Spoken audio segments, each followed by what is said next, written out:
Hi. Oh, look, guys, I'm really sorry. I promised you a movie tonight. I didn't know it'd be this You bad. said this was going to be awesome. Well, since I clearly am an expert on whatever the fuck this is based on. Well, you promised a movie, and I don't think we really got that. I'm not entirely sure it was a movie. Now, what we got looked to be an unsold pilot. Yeah.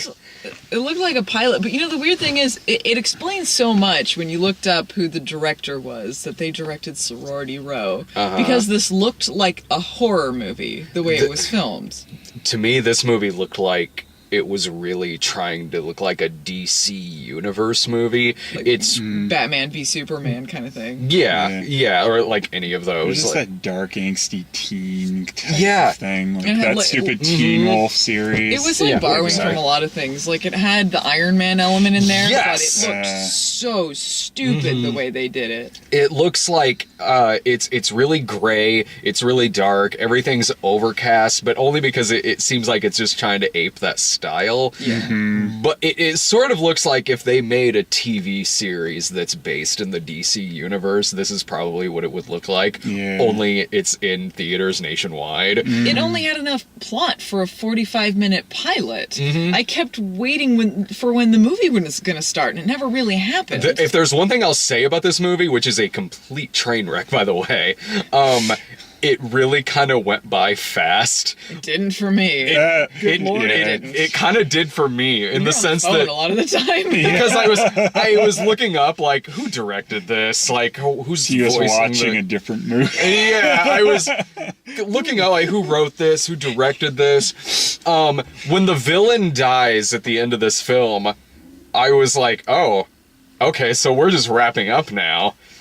All right, it's one of those movies where it sort of Sucks. like that's putting it lightly. Sort of This movie is awful. This movie is jaw-droppingly I thought bad. this was charming and a nice treat for kids. If the main character's name were not in the title, I could not tell you what it was. He Max was that. Power. Mighty Max. Mighty Max is what this movie is about. Oh yeah, it does ape the style of Iron Man as well, because when they're in their little super outfits, it does the like Iron Man face shot Yeah. where it's like Hardcore inside the Iron Man. yeah, It's like Iron Man inside meets the helmet. Guyver meets young adult bullshit. Except I didn't want to see this fucker's face up close. No. It was so cardboardy. Yeah, this feels like it's like that recent Fantastic Four, only so much worse. Like, I almost sort of want to apologize to that movie in a way. Josh Trank's Fantastic Four is really bad, but the difference between that and this is that it seemed like Josh Trank was trying to make a good movie. It just didn't turn out that way. This is cynical crap. That fucking steel robot portal looking thing with the try-hard voice that sounded like it was a game developer at E3 who was trying to sound cool to kids. Wheatley, you are not. You're really close with that, because that guy, that's another reason why I pulled out my phone, because I was trying to figure out who that was. He was one of the interns in the movie, the Internship, with Owen Wilson and Vince Vaughn, where they're interning at Google. He was one of those guys. He's also like the nerdy guy who was in, I think it was like commercials for Movie Phone, where they have the projectionist like tied up in the background or some shit. So it was him, and I don't know if on the show the voice of the alien robot sounds like this. But this voice that they have in this film for the goddamn robot is probably the worst robot voice I've ever heard in a movie. It doesn't even like compared to Heartbeeps.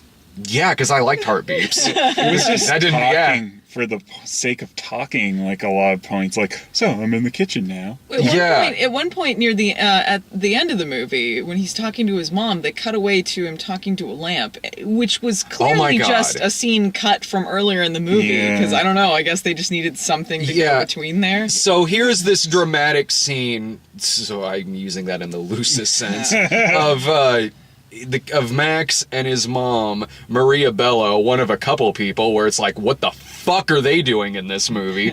So Maria Bello's the mom, she's talking to Max, and they're talking about like his dead dad and all this, and then it cuts to the goddamn robot who's looking at a lamp and says, hey baby, you come here often? Meanwhile, back to drama. Like, look man, Tequila can get away with that shit. This robot can't. The robot's voice sounds like it's a temp track that they accidentally left in the fucking movie. It's exactly what it sounds like. Though it was hard to try and determine, like, what was worse, the movie before Steele showed up or after? Because it's kind of like, it's just this angsty teen drama crap, and that was so flat. Like, I don't know. It was bad when he showed up, but I mean, it was bad before he showed up too. It got worse when he showed up because it felt like there was somebody sitting in front of us, like sort of riffing the movie, but having zero timing and nothing to say. Like, hey Max, why don't you put on that suit there, buddy? Yeah, okay, I'm gonna follow you. Hey, don't listen to your math teacher. She doesn't know what she's talking about. There are so many stupid, like Sam Witwicky type moments in this, where he's got the robot in his backpack, and of course the robot's making a bunch of noise and being a doofus for no reason other than just stupid slapstick to be happening while he's at school. Like, there's no reason the robot would be trying to blow his cover like this other than to just be a fucking dork. It seems like nothing in the movie ever really started, and it's predictable and confusing at the same time, the plot, because you knew immediately who was going to be the villain, because it was the only character who was prominent who wasn't like a main character. It was like, okay, so it's the one guy who works at this facility. It would have been better if it was his mom. You know what? There was a moment where I thought like the movie was going to pull one over on us and be like, oh yeah, the villain's Andy Garcia. As soon as he shows up, I used to work for your dad. Like, okay. Like, I've seen every Spider-Man movie. I know where this is going. It seemed like a bad Spider-Man pilot at times. Yeah, oh, totally. Yeah. Like, before the robot pops up, it's still bad because before the opening credits, he already kind of has some of his powers, so it sort of feels like if they did a Spider-Man origin movie that never showed him getting bit, but he's still, like, practicing flipping and, like, shooting webs and shit. This was almost the entirety of the beginning of the movie, him going on screen. Stare at hand. Huh? I still, having sat through this movie, like, at least if a Spider-Man movie was that poorly paced, I at least would still know what Spider-Man's powers were. Like, okay, he can shoot webs and shit. In this, I really can't tell you what this guy does, other than he's got, like, fucking, like, jellyfish coming out of his fingers. He shoots out it looked water. like he was jizzing out his fingers. And I couldn't tell you much of the plot outside of aliens and robots, but it just was like in one ear, out the other. It was predictable and confusing. Because it was like, I couldn't really tell you. Max was a disgusting half-breed. And they didn't reveal that till later, the alien thing. And unless you're like familiar with this video game series or action figure series or whatever, unless you're familiar with this, you're not gonna know. Well, here's the gritty thing, like, Mattel logo. they have it's like, really, we're gritty Mattel right now. Oh, I can't wait for the Barbie movie that's like Vice Squad. Like. This is the kind of movie where it's like in the Malibu Dream House. Yeah. I don't know much about. I really don't know much about the source material, like, at all. But this is the kind of movie where it's like Gem and the Holograms, where, like, I didn't grow up on Gem and the Holograms at all, but even with that being said, I could still look at that movie and see that it's bullshit. I feel the exact same way about this movie. Like, you can I'm looking at a catastrophic mess, and I have no idea why it's in so many theaters. And it's such a small movie. Another thing that's like Fantastic Four, it's such a small movie. Like, the big fight at the end between Andy Garcia and Max Steel is in this, like, leaky, abandoned warehouse. Like how the climax of Fantastic Four was in, like, an underground bunker. This is, like, there's very little locations in this film. It is weird, too. Like, you know, there's that the robots make tornado monsters sometimes, and like that just there's a woman running away from. You see like one person, and then it like Yeah. blows up a barn, like, and then no one seems to notice that this happened. Like no one's talking about it. Because there's only like 5 people in this Yeah. film. Like it is like Gem and the Holograms, where it seems like it's taking place after the rapture. So there's not many people around. This is one of those movies where it looks like it's filmed like in Louisiana, where a lot of really low budget movies film because it's cheap to film there. And because of that, there's not that many people in this film. It's like there's more swamps in this movie than there are actual people. So Yeah. I don't know what the threat of this movie is. I don't know if the villain's trying to take over the world, or I don't think, because he never goes outside the warehouse. This is a studio interference movie because, like, I was reading a little bit on Wikipedia about, like, the history of this, and this has been, at least since 2009, trying to make this movie.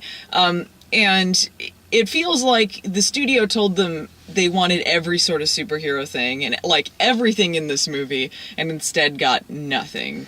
Because it feels manufactured of so many parts that don't come to anything. Didn't you say it was going to be, like, Taylor Lautner? Yeah, Taylor Lautner was going to be the lead, and That- he quit so he could be in Stretch Armstrong, which apparently did not happen either. That happened. That makes so much sense. I can easily see him in this film. At least Honestly, he has more charisma than this guy. honestly, he probably would, not probably, he would have been better than this guy. This guy looked like Joshua Jackson crossed with a blow-up doll. Well, when they started the movie, and we don't know anything about the plot, like this character, like me and Phelan, we never saw any trailers or anything, so you don't know I his did. his age or his story or anything. And then the mom starts going like, this is for baby, sorry. And then we're like, what? Like, he's like 30, isn't he? Like, Yeah. Oh yeah, Both his freshman year. and both he and the girl, like, I don't know what ages they are in real life, but in this movie, they look like, look, just a quick rewrite, make them college students. That's Yeah. all you gotta do. This is distracting. Like, he only looks about 10 years younger than Maria Bello.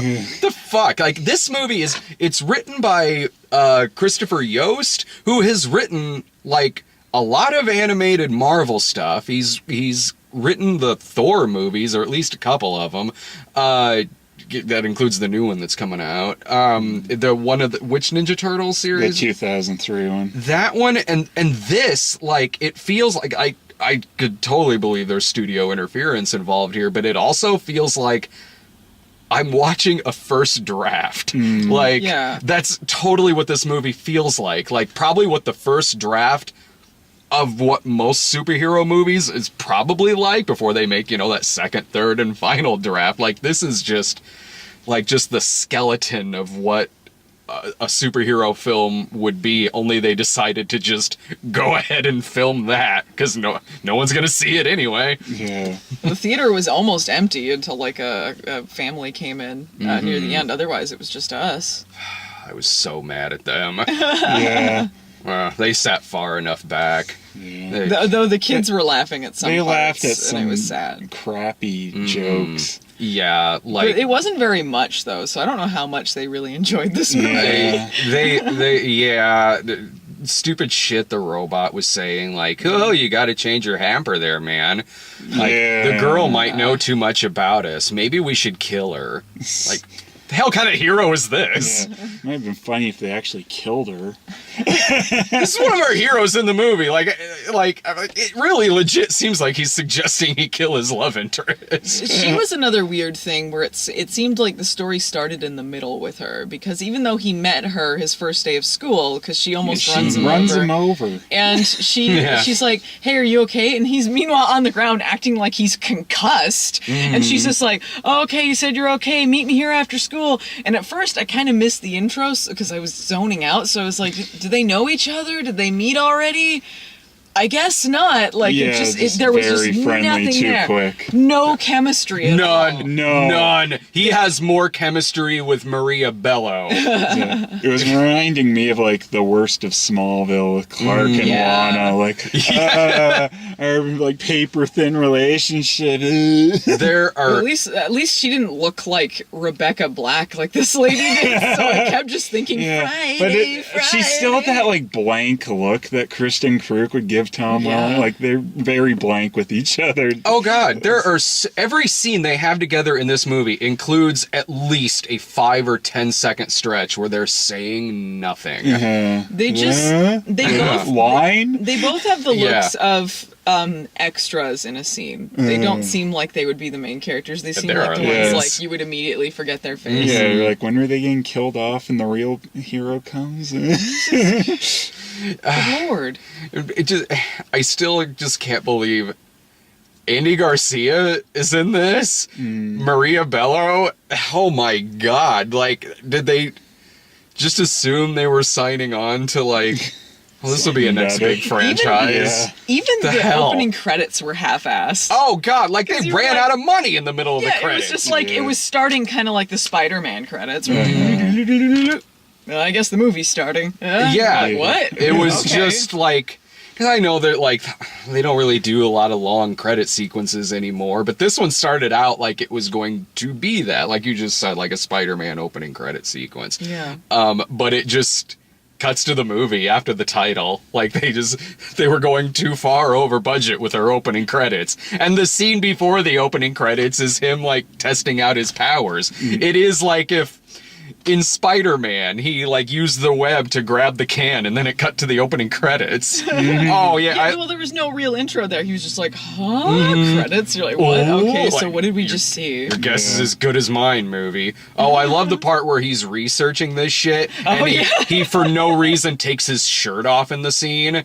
Like a subtle movie. He starts Googling, my hands dispense liquid energy. Yeah. As if that Yeah. would come up with anything. What am I? What am I? Question Question mark, question marks. mark, question mark. And just again, for no reason, he just this part had to have been written when Taylor Lautner was still involved in the movie because he, like I said, just takes his shirt off in the middle of the scene for no reason.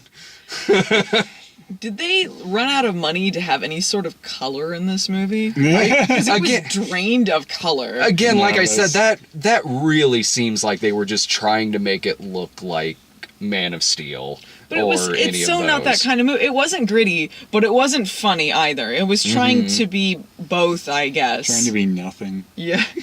The only kind of effective thing I could say for it, and this is just if I'm stretching, is when they had the scene when he's fighting the giant robot cloud and the tornado starting and he's in the he's hiding in the warehouse and there's some like action going on. That was okay. And some of the effects were okay with the big cloud with the weird scary face and stuff like that. It's like, okay, that could be something in a different movie. It well, it is. It looks exactly like Josh Trank's Fantastic Four. Yeah. That's so like stylistically, like stylistically, and for a lot of reasons, it looks like a DC Universe movie, but a lot like Fantastic Four as well, because it's like it's shot dark, but there's kind of goofy stuff happening, like the end with all that cloud. And like I've seen a lot worse special effects in movies. The special effects weren't bad. It just was No. serving nothing. Yeah, like they were. Except for the face stuff when the Iron Man shots. Those look terrible. Yeah, those were annoying and really poorly cut into the movie. Like those are just straight out trying to ape the fight scenes from Iron Man. Like the effects are fine, and honestly, like they probably put a little more towards their effects budget because of how cheap it probably was to film where they were filming at in this movie. I feel like at the end the villain looks like the cross between like Lord Zed Power Rangers villain Yeah. and Dr. Claw. Yeah.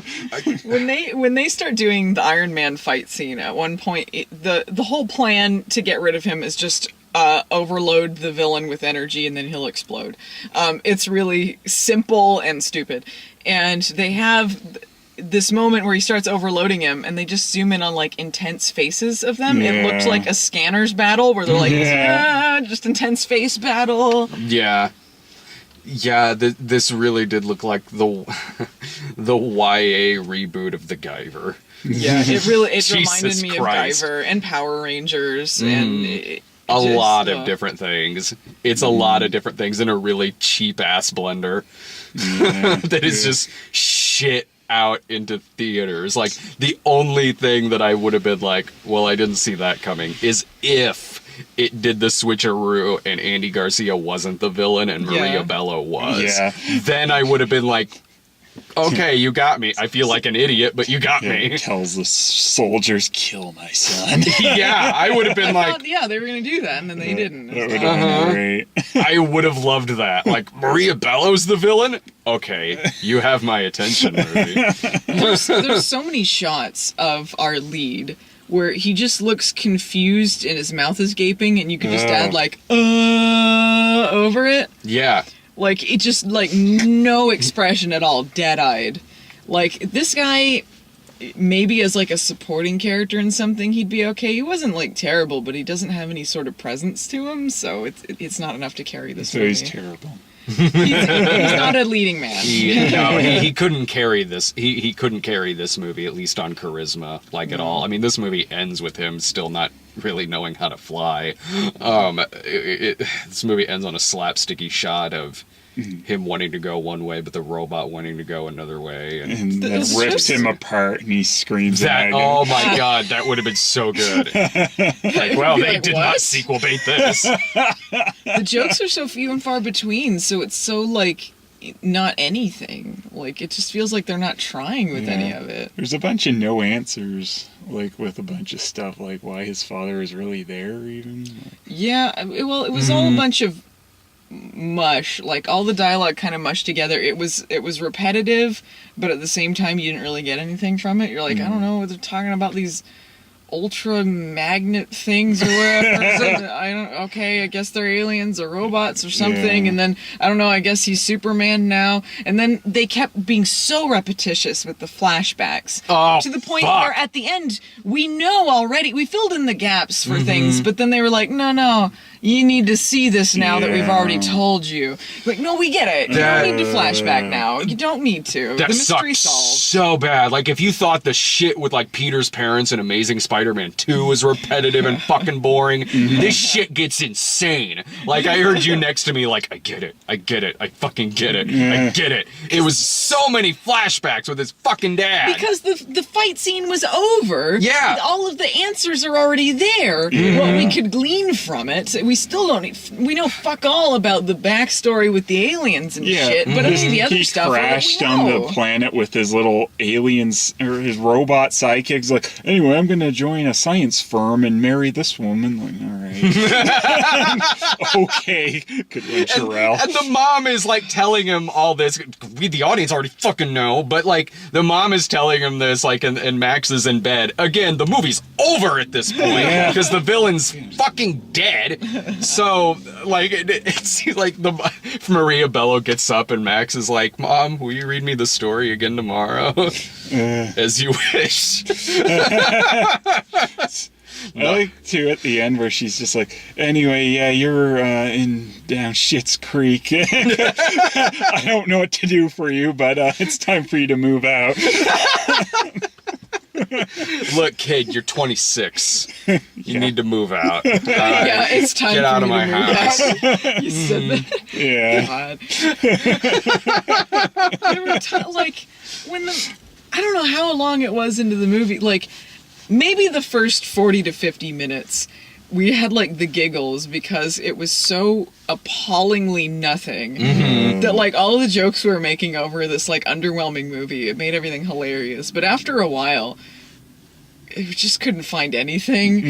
We all three got very quiet, and then you were on your phone, and I was checking the time, slinking lower into my chair. I was just trying to figure out, like, again, like, how this was happening, because I wasn't, like, texting anyone or anything. I was just like, who directed this? Who fucking wrote this? Who is this fucking actor? Why was this made? Question mark.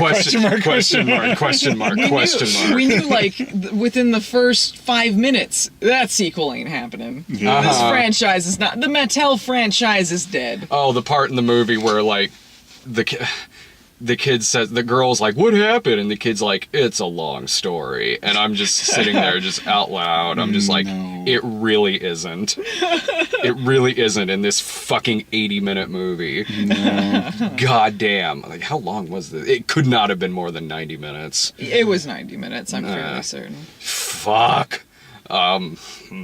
Max Steel is this year's Gem and the Holograms. That is exactly what this movie is. Like, everything about this is more obnoxious than Gem and the Holograms. Like, there were recognizable actors in Gem and the Holograms, but as much as I liked a couple of the actors in it, I was sort of like, yeah, it doesn't really surprise me that, like, I'm watching Gem and the Holograms and Molly Ringwald popped up in it. In this, there's actors in this, I don't know how they ended up in this fucking film, but, like, it's such a dead zone of a fucking movie. Like, like, it's easy to sit and, like, describe everything that's wrong with it, but to actually experience how bad it is, you almost have to see it. You almost have to see it just to really know how shitty this movie is to sit through. The bland leading the bland with an obnoxious robot thrown in. Yeah. Oh, yeah. That's another. The robot in the robot in Gem and the Holograms. I just remember being like, yeah, okay, it's a robot there, fine. The one in this, you gotta fuck up bad to make a shitty ass robot in a movie, because a robot can be easily likable just in the sense that they're a fucking robot. Like, so, all right, this movie may be bad, but hey, the robot's cute, whatever.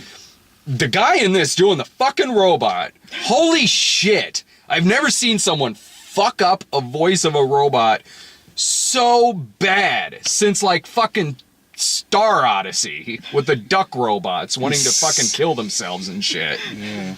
This is like someone played Portal and didn't get it. Yeah. That's exactly it. The Mattel Cinematic Universe is not going to happen. I hope it does. I hope this does cross over into Barbie's Starlight Adventure. Would there be any way you'd recommend sitting through this? No. I don't see anything in it that was worth it. It was just nothing. It was a nothing movie. It's not even like a movie that you can necessarily, like, hate watch. There's some things, like, you can watch, you're like, oh, this is so bad, like, and get some sort of reaction, but, like, it's just a black hole. I imagine, like, we're sitting around and, like, Brian was there. This would be a pretty fun movie to watch in that. Maybe I'm just saying that because I saw Gem and the Holograms with him and we got some fun out of that because we were the only ones in the theater on a Saturday night opening weekend. If you're a hardcore fan of the show, you could probably hate watch this. Like Last Airbender style. I have no idea how close this is to the show or the video games or anything related to Max Steel, but I kind of think not. I kind of think it does not relate very closely. I think you could probably pick it up at a video store or something. Wait, no, fuck that. Like Netflix or some shit to, like, maybe watch on a bad movie night or something like that. Just if you're really curious, in the same way you would have been curious to see Josh Trank's Fantastic Four, except this is way worse. Or in the same way maybe you'd be curious to see how bad Gem and the Holograms is. But Gem and the Holograms was a funnier sit than this. It could have been because, like, at least with Gem and the Holograms, Brian and I had an empty theater. Almost had an empty theater. Stupid family. Fucking kids. Fucking kids, man. That little shit. There's a 16-screen theater. I'm sure there's something else he could have seen. Yeah. Watch something good, why not? We'll take the crap you go there. What are you doing? Do you not even watch our shows? We want to yell at this. Go away. Go away. We want to judge this movie. We're doing our jobs and you're interrupting us. We don't interrupt you at work. God. Any, is there anything else? Any final thoughts about this? Fuck, I guess. This movie's a whole lot of fuck. This movie is dog shit. Yeah. It is honestly exactly what I thought it would be, because I did see the trailer. It did not misrepresent this movie. I saw that stupid teen angsty crap. Yeah, it's just like, oh, it's one of these. Vanished was a way funnier movie. Yeah. All right. See ya.